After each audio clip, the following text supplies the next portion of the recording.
My name is Eli Tomlinson. I own Grizzly Mountain Construction, and we specialize in kitchen and bathroom remodeling. When it comes to taking a day off work to go to a workshop like this, you have to look at what your overall goals are.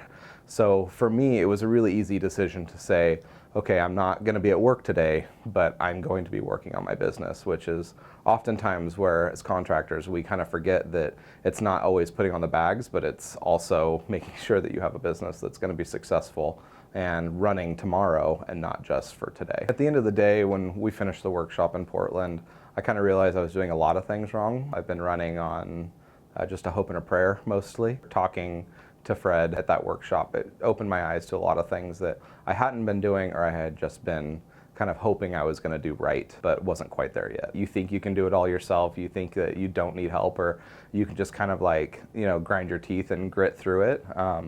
But the truth is, you can't do it all and you can't know it all. You can't always just, tighten your bootstraps and make more money. Sometimes you are, losing money in ways that you don't realize, or you're just not as effective as you honestly think you are.